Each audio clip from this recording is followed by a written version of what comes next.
Welcome to the Animation Industry Podcast. My name is Terry, and if you're attending the online Cardiff Animation Festival this Thursday and Friday, I'm hosting the Animator Q&A, so you can hear my wonderful voice there as well. This chat is with Chelsea Lee, a stop-motion animator and filmmaker based in Toronto and New York. Over the years, Chelsea has worked with brands like Bank of America, Hennessy, and Pinterest, and I got the privilege of working with her on Ultra City Smiths last year. Now, what's even more interesting about Chelsea is that her work in stop motion and film actually came from her original career as a professional dancer, and she's going to share exactly how that happened in our chat.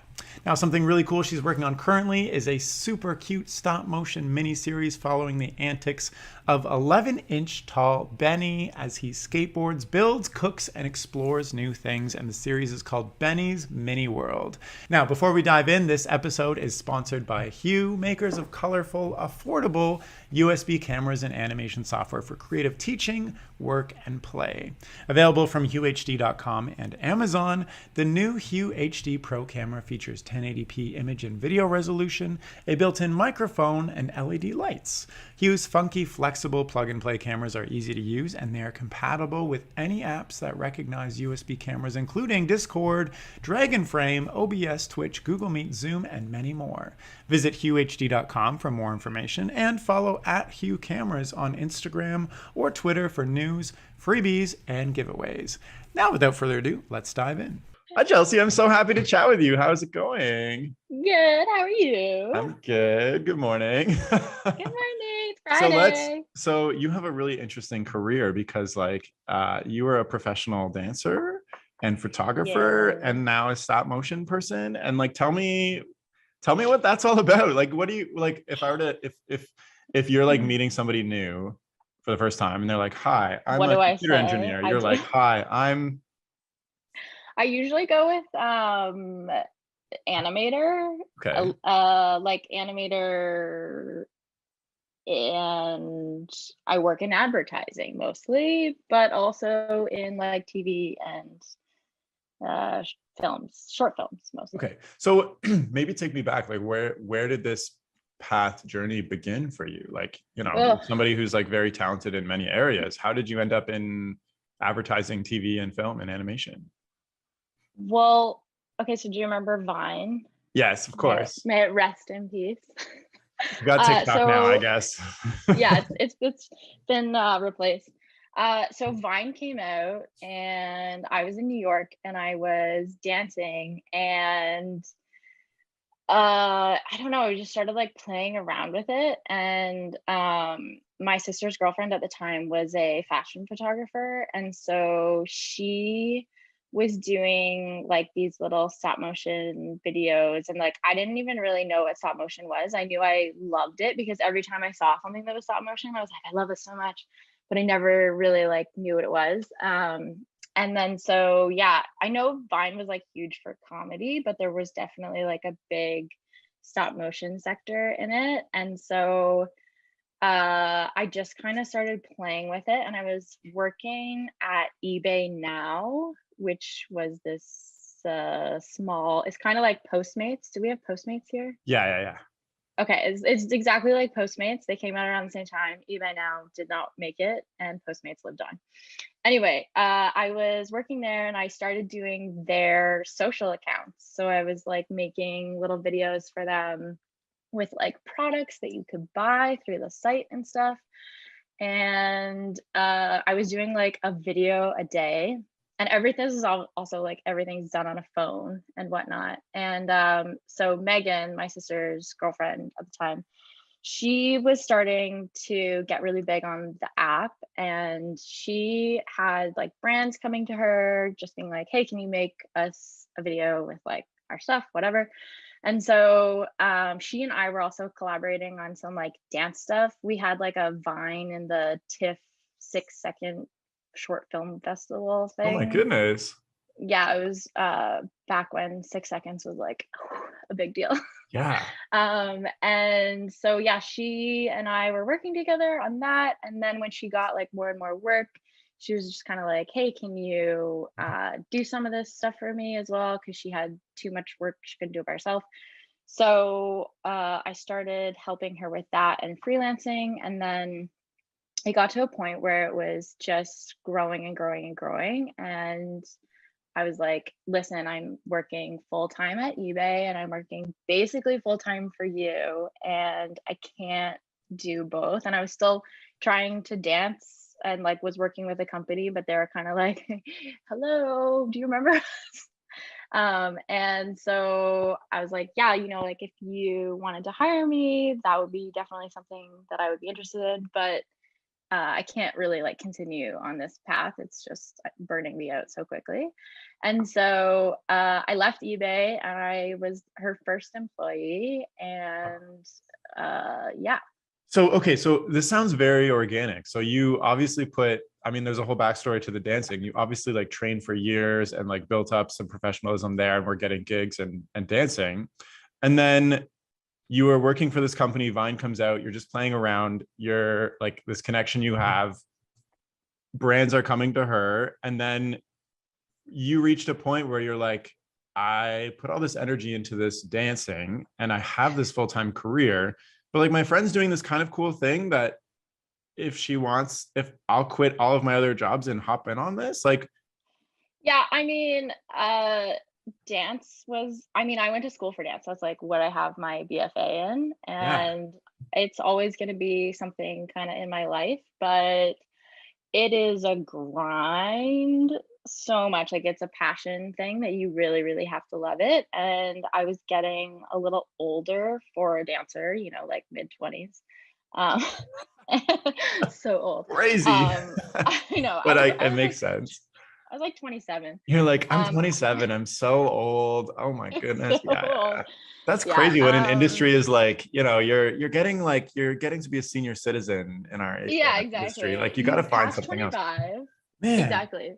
So So sorry, I'm just like on this thread. You train for years. You have a BFA, which is like, I don't know, four years or whatever. 4 years. Yeah, I went to Ryerson. So you're like 19, you go to school for 4 years, you graduate when you're like 22, 23, I don't know when. And then you have like three Yeah. years of your career and you're done. Yes and no. I mean, like people, dancers can go on forever. I could have continued. I know people my age that are still dancing. It's not like a hard cut at a certain age or anything. Yeah. I had a lot of injuries that were never dance related. I'm just super clumsy and Oh, got in a bunch of accidents. Yeah. you're like doing the Um, dishes and trip over like something, and you're like, well, there goes my dance career. yeah, exactly. So it was just kind of like a natural progression, but dance gigs aren't always super well paying either. So Yeah. it was kind of like a, do I want to continue this hustle and bustle like so hard where you have to have another job as well to kind of Wow. support yourself, or do I want to, you know, look at this other thing that I really like too, and it's paying me consistently and well. So I don't know, it was just kind of like a normal thing. And then on my last show, I was dancing with this company called People Movers, and I just kind of like, I think it was, we were out for drinks like a few weeks before the show, and I'm like, so listen, this is my last show with the company. And I pretty sure she was like, yeah, cool, we figured that like you're kind of like half here at this point. Just because I was so busy with everything. So yeah, it just kind of like naturally stopped. I was 27 on my last show, and there was an overlap, for like a couple years, I think, of dancing and animating. And then I just kind of gave it a go with animation, and it just happened. It Wow. wasn't like I'm gonna go seek this out. It just kind of came to me, which was nice. So I have so many questions because like a lot of people come into animation because I asked their origin story and they're like, oh my goodness, like growing up I watched Spider-Man and Marvel and all these cartoons on TV and I was like, it's magic. And I realized this is a real career, and then I like did everything I could to get into it. And you had something the opposite. You like aspired to be a dancer, you went to school for this, and then realized that maybe it's not for you and had this other opportunity in animation. And then like how did it feel when you made that internal decision to like be like, all right, I'm going to give up on this other job Right. and dancing and go with this thing that just is kind of weird and fun and Like, didn't it seem like a big risk? Like, it's just like you're the first employee, you're relying on I your friend. guess, yeah, it like it was and it wasn't, because I mean at the time, you're like in your mid 20s, and it's just kind of like, it's also New York, so you're just like doing whatever you can to Uh, succeed in whatever path. I think that's the beautiful thing about New York too, is like a lot of people go there for certain things and then end up taking a different career path. It's hmm. like, the place you go to find yourself, or whatever they say. But I think it was a bittersweet internal realization of like, I Yeah. think my dance career is kind of done. And it didn't finish. I still That was actually the best part about it. So uh I didn't really know anything about cameras or anything. My dad was a photographer, and he was the head of Your photography dad at is like, Fanshawe. come on. Like, I was a photographer. You don't know anything about You cameras? don't know anything about this? You didn't learn a single thing? I mean, I knew how to model because he'd always have me on his shoots. So it'd be like, okay, we need a dancer. Here you go. Um, but yeah, so when we started doing all the Vine stuff, and phones just weren't really cutting it anymore, and everyone's kind of stepping up their game. So I was like, okay, we're gonna move into DSLRs, and I'd kind of call my dad and be like, yo, what is an f-stop? What is the shutter? Explain these things to me. And so he taught me a little bit, but I learned a lot just like on sets and working with other people, because we hired what became Visual Country. We ended up hiring like a lot of photographers and people like that, and Nice. I learned so much from them, which was so great. I remember I was like after university, my friend and I, we had like access to a studio, like a professional like photography studio, and we would get like models in just to like play around with our cameras and like take some portfolio pieces. And I remember like after one of the shoots, he came to me, he's like, Terry, you can't ask me like what an f-stop is in the middle of a shoot because it's very embarrassing, and it like the models like, do they know what's going on? And I was like, I'm oblivious. Oh my God. Yeah. Actually, it's really funny because so one of the first campaigns I did with a DSLR was for Coca-Cola. Yeah. And I remember like I called my dad the night before, and I was like, listen, I gotta do this thing. I'm not with anyone else. So I'm by myself and the models. We're on location shooting outside. Like we were on the Brooklyn Bridge. We went into like parts of Brooklyn and Manhattan, and I'm like, you have to teach me like what to do. And he's like, okay, well, don't shoot on automatic, shoot on manual, and blah, blah, blah. One thing, my dad's also not like a stop motion person. So he's like photography, not necessarily like, a sequence of events that you're going to string together photographer. So I put my white balance on Oh auto, no. and and it was just like, I remember we were looking at the photos after, and I was like, what is going on? Like, what the fuck did you do? And I'm like, I don't know. And then actually another one, which was really fun. This was unfortunate to have happened so early in my career, but I got to photograph and animate Shakira. Wait, sorry, what? You're like, we were just playing around with vines, and then Shakira was in our like what? And then Shakira came in. Yeah, so that was a really cool thing, like really early on when Megan was getting like a lot of stuff, and people really wanted like Megan, not necessarily like um her company. They had asked her to fly out to LA because they wanted her to shoot some like short like animation and videos with Shakira for this commercial she was doing, like a big production commercial Wow. for T-Mobile. And so she had uh an ear infection or something like that, so she couldn't fly. And so she was like, you're going to shoot Shakira. And I was like, what? This is so cool. But yeah, it was like I had just started working with cameras. And I remember, we're shooting outside in this like massive soccer stadium. And we had like written down all of the settings for the camera. We're like, okay, we're at f14 and this is our shutter. Da, da, da, da, da. And we're like, hey, like, can't change this because this is what it is. And it's like anyone who's ever shot outside, that you're never gonna like. Also, we were scheduled to start shooting at like I think 1, and she got there maybe like 4 hours later or something like that. Just like chaos was happening. So everything always gets delayed.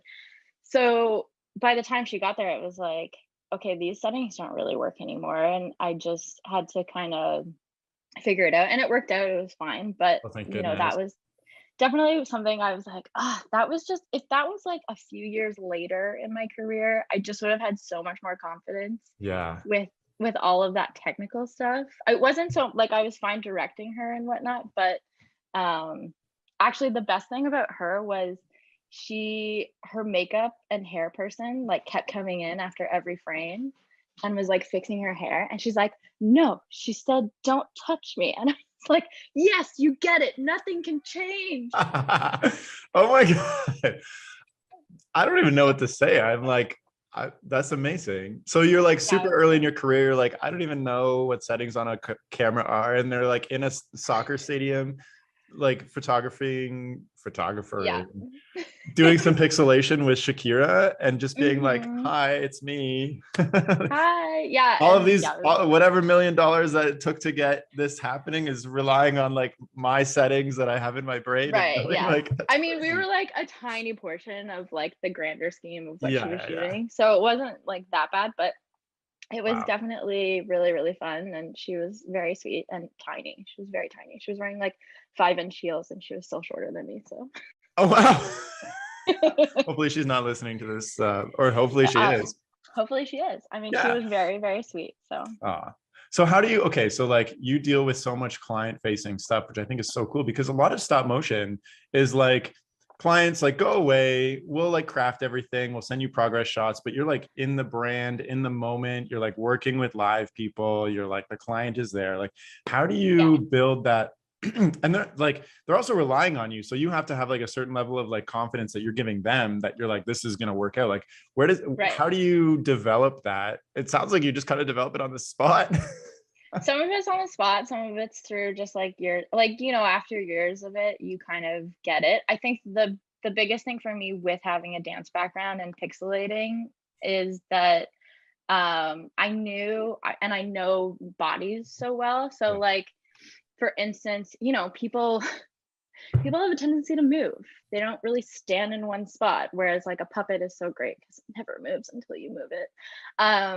But getting someone back into the same spot can be so tedious, Yeah. and it's like, okay, move like the tiniest bit of your shoulder forward, Oh and my now goodness. shift your body weight back into the right and here and there and da, da, da, da. So that's kind of something that I guess I would say I specialize in, and that was kind of like a natural thing for me just because of my dance background, but it definitely improved Yeah. significantly over the years Oh of like man. getting those little nuances. I remember trying to like direct models and be like, no, you're my left, you're right, like just having no like words to describe what I wanted. But that makes I was gonna ask, like, how does your dance background help your stop motion career now? But I guess that's a really good answer because Yeah, you do a lot it's of just like pixelation.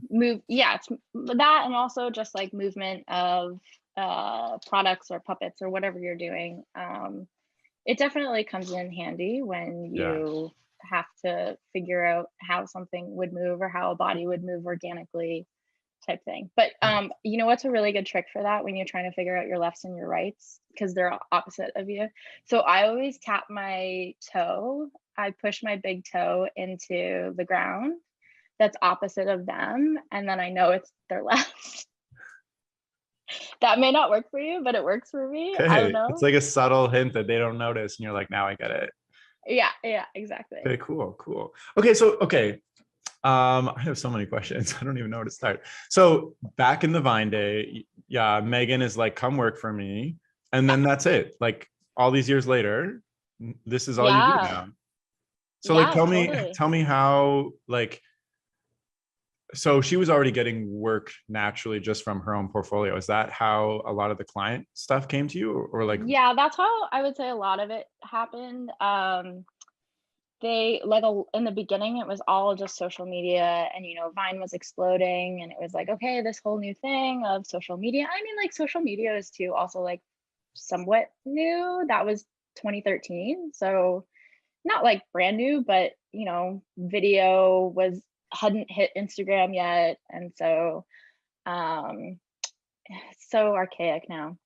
But yeah, a lot of them just came to us naturally, and they're like, "Hey, we really like what you're doing, and we want to get in on this trend and whatnot." So that was great. The studio started in their apartment. They had like a 2-bedroom apartment in Cobble Hill, and essentially like all the furniture in the living room got sold so Yeah. that we could create a studio space. And then eventually it was like, okay, this is too small.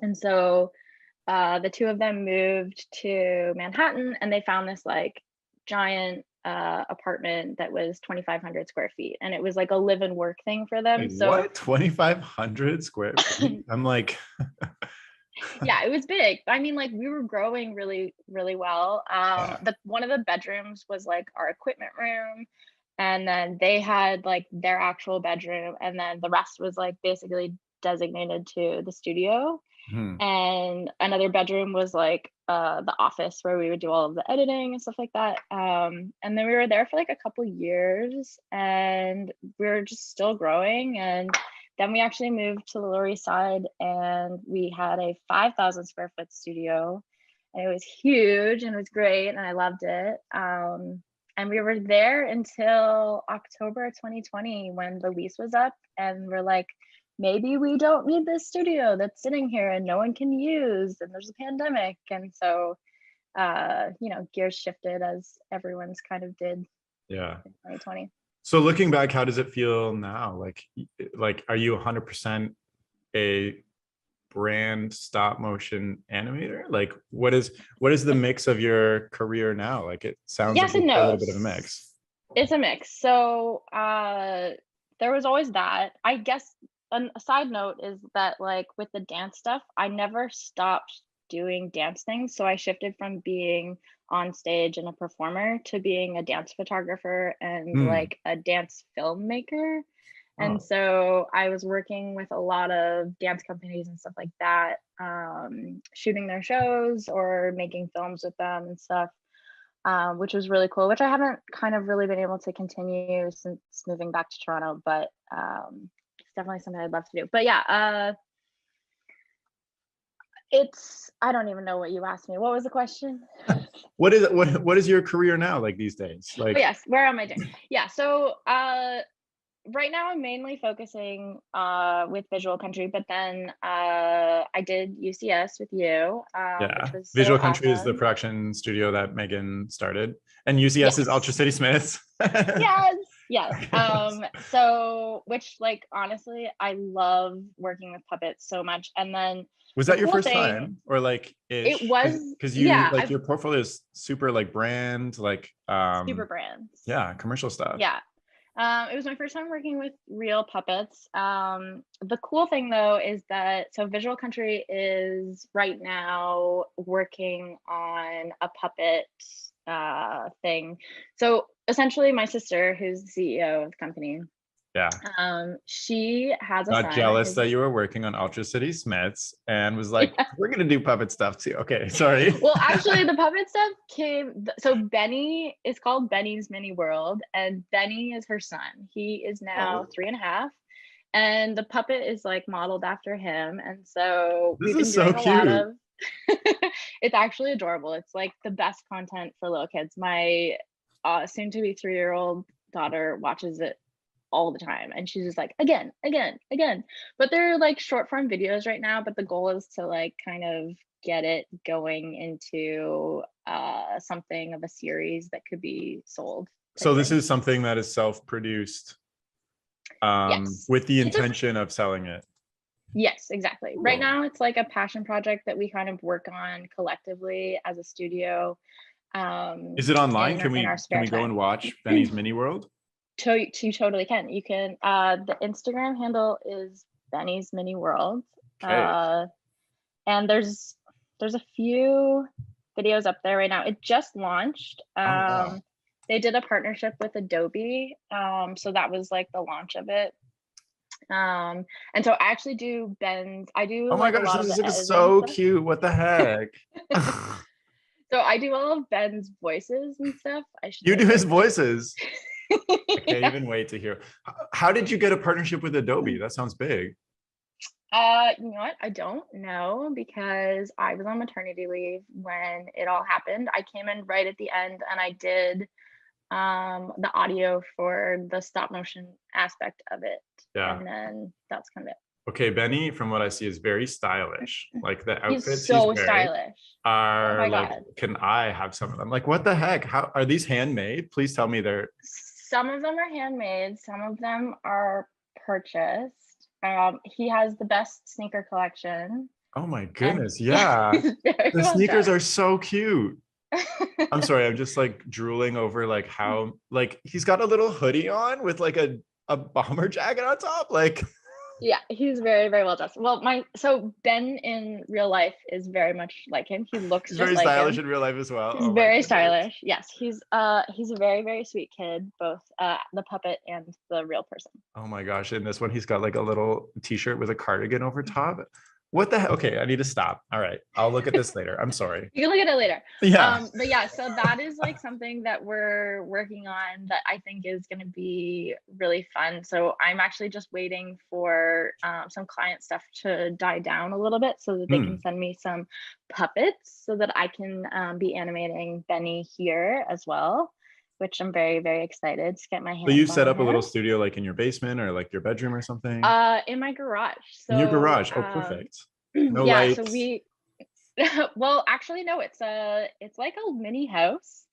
One of the owners of this house was an architect and he designed and built the garage. And so it has like full electricity. There's a little like attic and Oh, stuff. that's perfect. Yeah, so when like my husband is a composer, so when we found this house, we were like, okay, who gets the garage as their studio and who gets the basement as their studio? But I needed the taller ceilings, so I took the garage.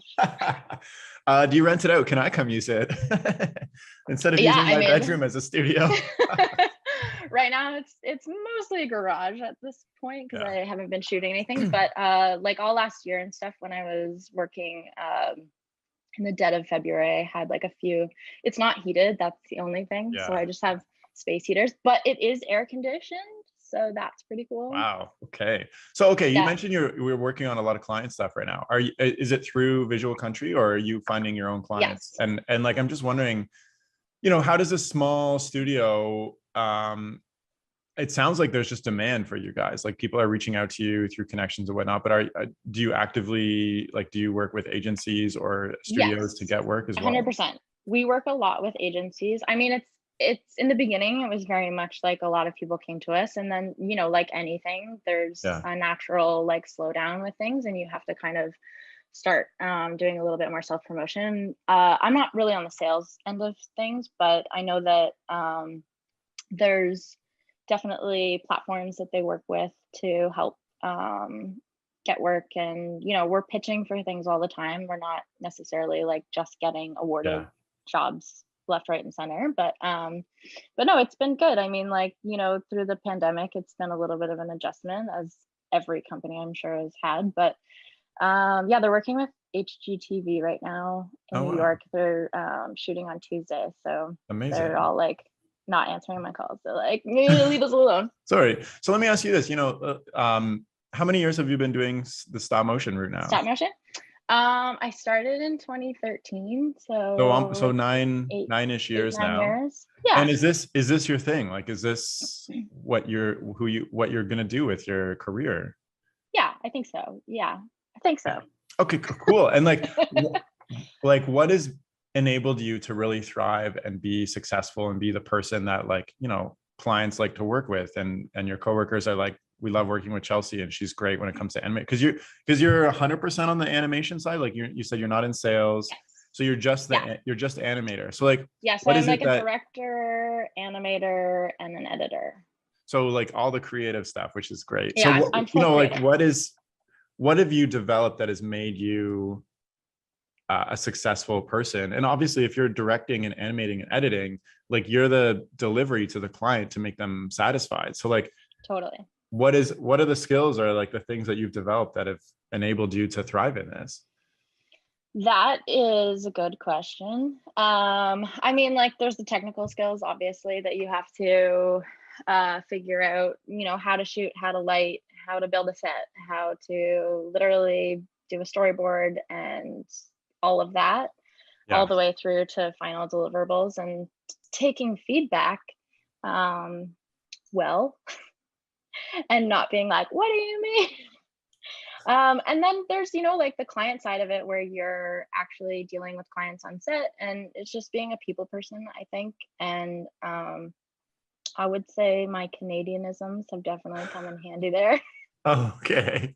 I don't know. I think it's listening to the client and not always, there's always going to be some sort of compromise, and being confident in having a decision that you feel needs to happen, but Yeah. also like letting them pave the path as well.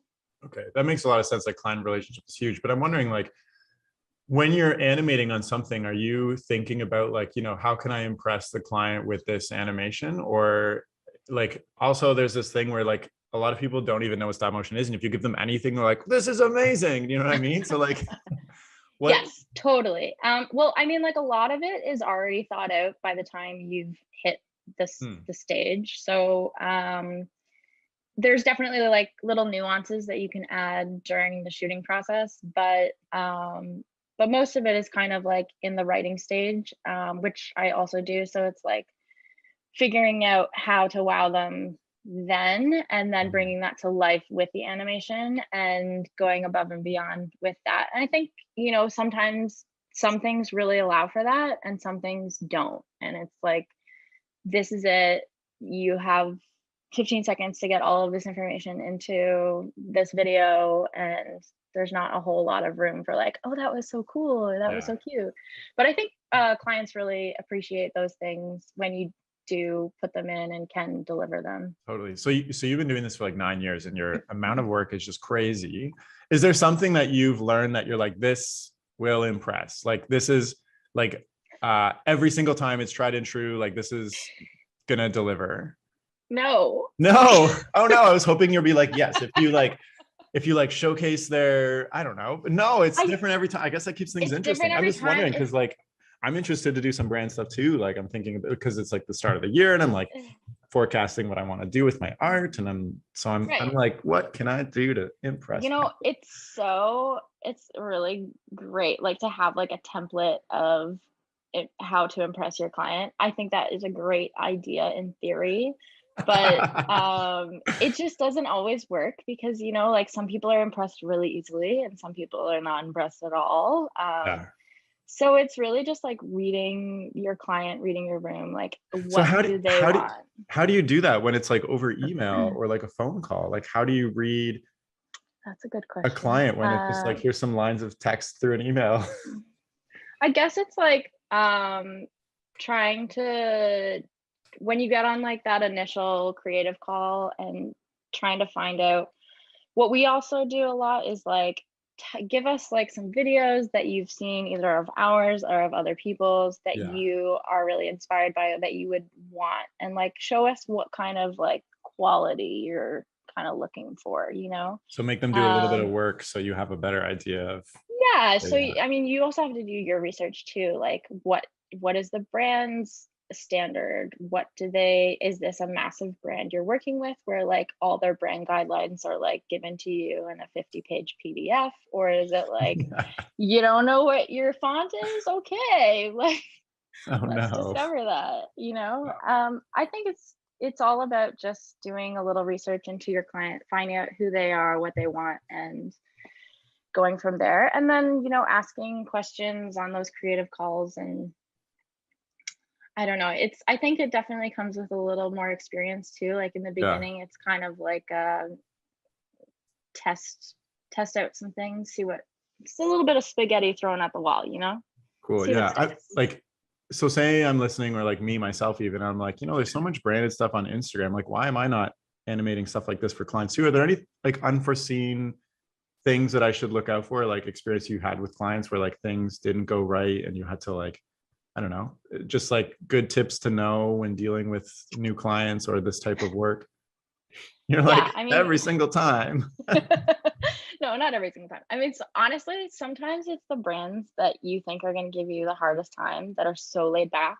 Mm. and you're like, wow, you guys are so easy to work with. And like these like nothing brands that, not nothing, but like smaller brands Yeah. that are newer, and they can be harder. And that's not always the case.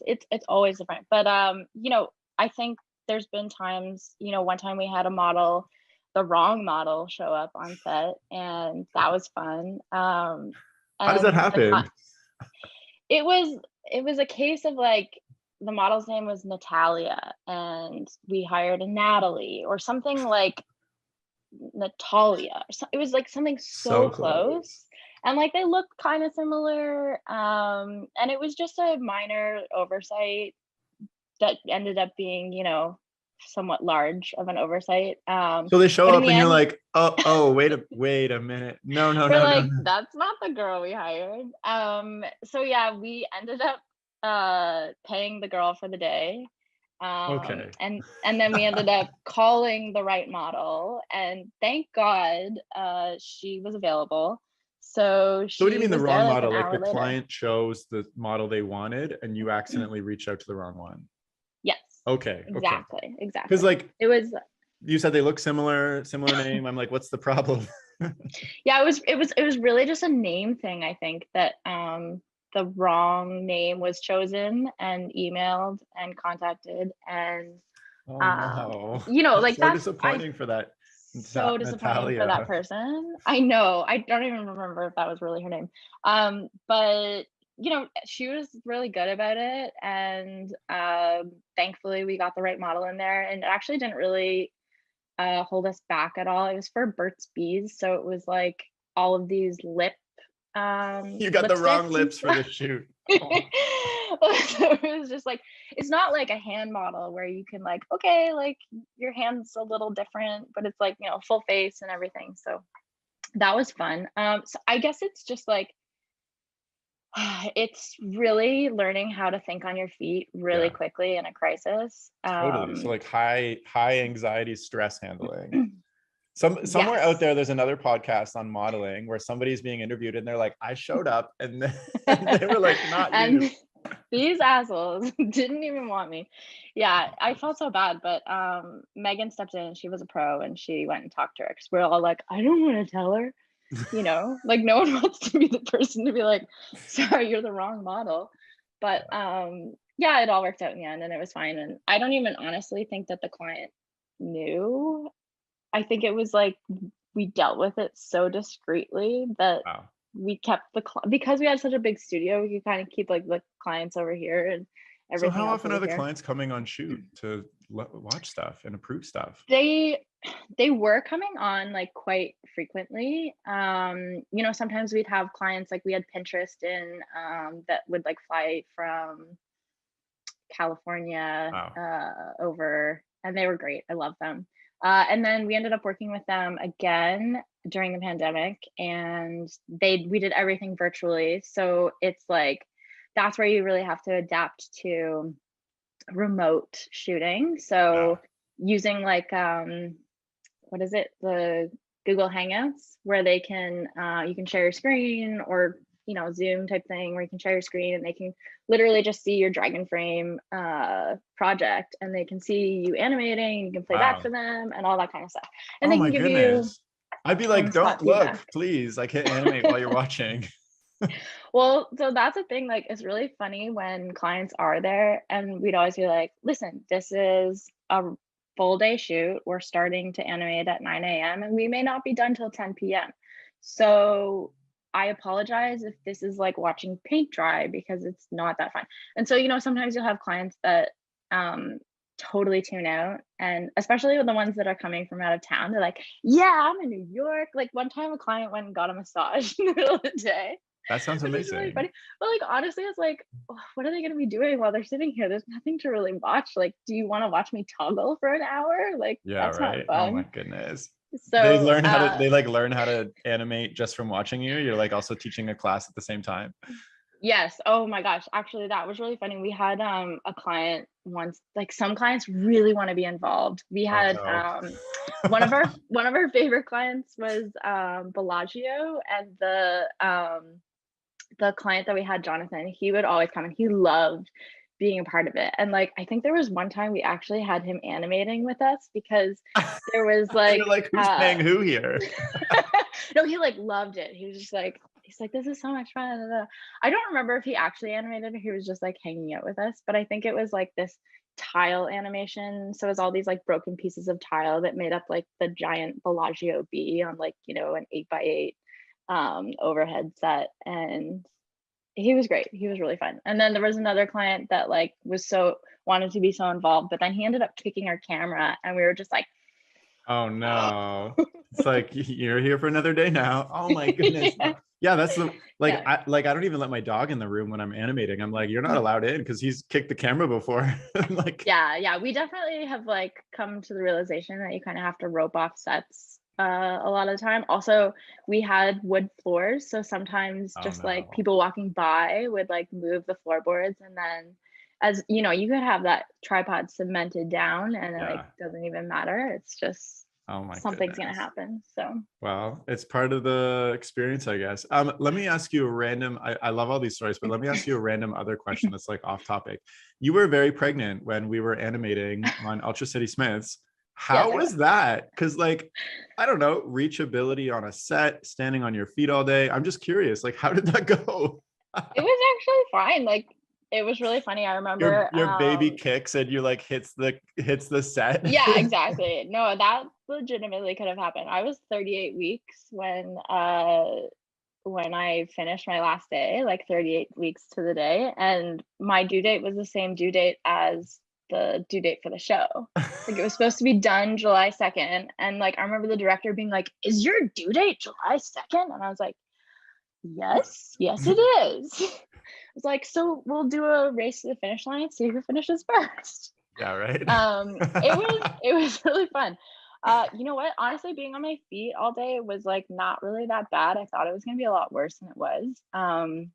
It was my second time animating pregnant, so I'd been down that road before. But yeah, my very last shot I did was Street Hustler Boy on the subway, and they brought me down, and they're like, and it was so cool. The set was so. I don't know if you remember They're this one, that huge. big, Yeah, yeah, that big amazing. long subway, and The I subway was like, was, it oh was like shit. a like I remember the first time I saw it, I was like, this is real. This is a whole freaking subway. We got all the cars. The set is gigantic. Like it was just Yeah, amazing. the details were so great. Yeah.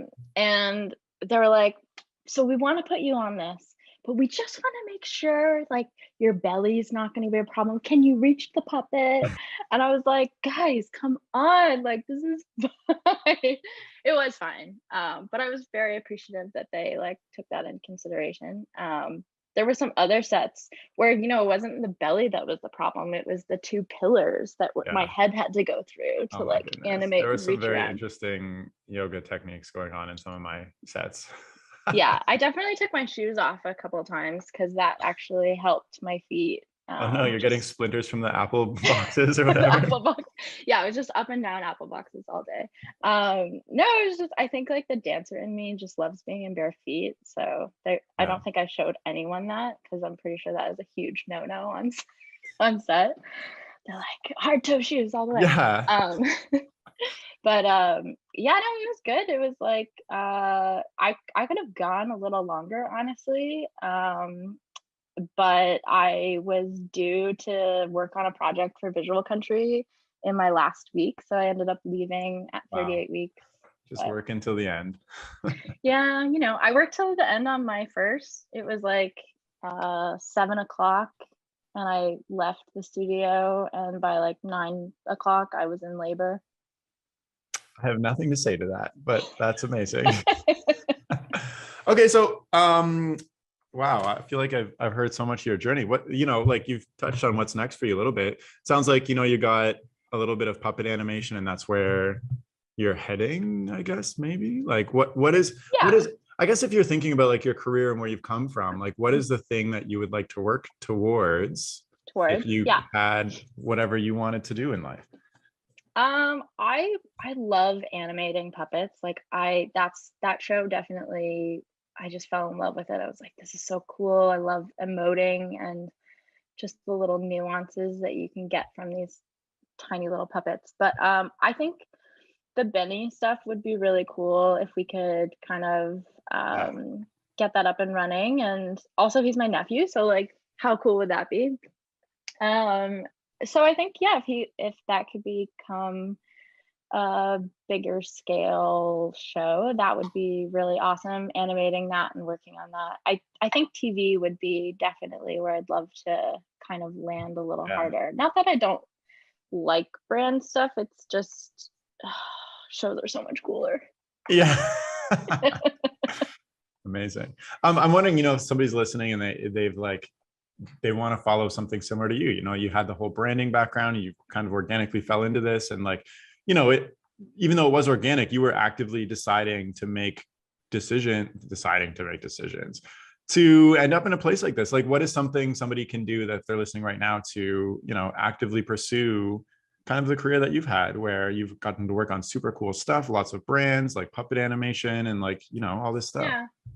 I think it's really like opening yourself up to whatever opportunity you can kind of get your hands on. So like, for instance, I didn't seek out UCS. That was a completely random happen. I was Googling stop motion jobs in Toronto to see like what was going on here. Yeah. And I saw this post on stopmotionanimation.com, and it was like a random guy in his 50s.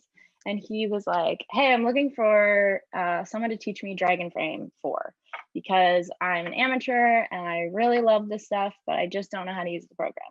And I wrote him back being like, I just left a comment being like, hey, I just moved back to Toronto. I'm an animator. I use Dragon Frame all the time. I can teach you. Here's my email. And I ended up going and teaching him. He lived in like Aurelia. It was like 2-hour drive for me. Oh, but wow. he was great. Yeah. But anyway, the reason I'm telling you this is because it was like a few months later that Phil Eddles emailed me like completely out of blue. I didn't know Phil. I didn't know anyone from Wow. stop motion department. And he was like, hey, I saw your post on stopmotionanimation.com. What? Oh my goodness. Yeah. And he was like, Anthony I Scott wrote who like runs stopmotionanimation.com is going to be so happy when he hears this. yeah, it was so great. And he's like, I wrote down your email just in case like I needed animators or something like that. And he's like, there's this TV show that's happening. Are you interested? Can you send me a reel? And I was like, yes, This is the most 100%. random thing. So a comment that all you said was like, I'm going to be in Toronto and I know Dragon Frame. That's it. Yeah, And then you got that's to it. work for like 6 months on like the biggest stop motion production in Canada since like The Little Prince. Yeah, totally. Yeah. It was so I think it's just like, no thing is too small to really Yeah. like find out if it's worth doing. Put yourself out there, and also just like, if you're young and you're starting out and you can afford to kind of do things for free or low paying jobs, obviously it's not the goal, like you want to You have to start progress, but somewhere. Well, you you have to need start some work. somewhere.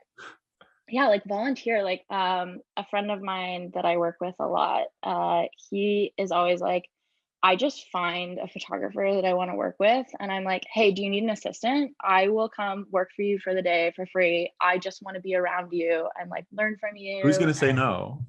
who's gonna say no? I mean, like some people might, they might be Yeah. like, get They're away like, from me. But no, like, it's okay. yeah, I was listening to Bill's podcast that you did the other Yeah. day. And he was saying how like he emailed like 60 people or something and like two Yeah. responded to him. Yeah. I think it's stuff like that, where you're just like taking a chance. What's the worst that happens? Like someone doesn't respond to you and you never think about it again. Like in Totally. 10 years, you're not going to think, oh, I wish I hadn't emailed all those people. Right. And it takes like 30 seconds to like, Yeah. even just to like maybe not do this, because I've done this and then like messed up the name, like copy paste it and you send it to like, just an example, like you send a copy paste to Coca-Cola that you accidentally sent to Pepsi and you're like, hi Pepsi, it's a Coca-Cola. Like, don't do that.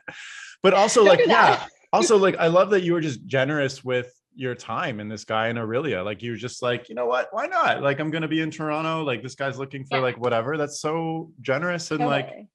a perfect example of creating and looking for and following up on an opportunity that just randomly led to something else. And it might not have led to anything, but like, who knows? Maybe a year down the road, this guy is like, oh, he hears about an opportunity and thinks of you. Like, totally. Yeah. And that was the thing, is like, I didn't even realize it, but the original post of this guy who was looking for someone to teach him was from January. And I wrote this comment on like in the summer sometime. And then it was another few months before Phil emailed me. So wow. Yeah, you just like, you never know what's gonna happen. I think there's I don't know, people don't really use Craigslist anymore here, do they? I mean, people tell me they do, but I'm like, I think it's too sketchy. I'm like, Kijiji or nothing. Or Kijiji, I don't know, like wherever you're getting your gigs from, Facebook Marketplace, wherever it is, like you can create alerts and stuff for things. So just always keeping your eye on what's happening, and just create. The more you create, the more you put yourself out there, it might be slow in the beginning and then it eventually evolves. Just keep going. Yeah, well, that's really good advice. And I love that cute little story you had that ended up being super impactful to your career. Like, what the heck? Hey. Totally. I'm wondering, is there anything else you wanted to share as we're kind of wrapping up here? I don't know. I mean, yeah, I think we kind of talked about like a lot of cool stuff. I just think, I'm really excited to be in Toronto, and yay. I'm really excited to go back to New York as well once things calm down. Yeah, I know. Well, I would just be like, that was the original. Bring me with you to New York next time you're working on a shoot. Be like, Terry, I'll be like, you need an assistant for the day? I'm there. Yeah, totally. No, let me know. I think I'm just excited for what the future holds and what happens in Toronto. I'm anxious to see what new productions come to the city, especially since Stupid has this giant new studio. So totally, Well, I love that attitude. And Chelsea, thank you so much for coming on the podcast. It's been an absolute pleasure. Loved picking your brain and getting to know you a little bit better. It's been awesome, and I loved working with you too. So hopefully we get to do it again soon. I think we will. All right. So if you're listening and you want to reach out to or follow Chelsea, you can do so by checking out her Instagram, which is Chelsea Robin Lee. And I'm also going to include a link to Benny's Mini World in this too. So please check them out there in the description of this podcast. And thank you so much for listening. That's all for now. Okay, bye.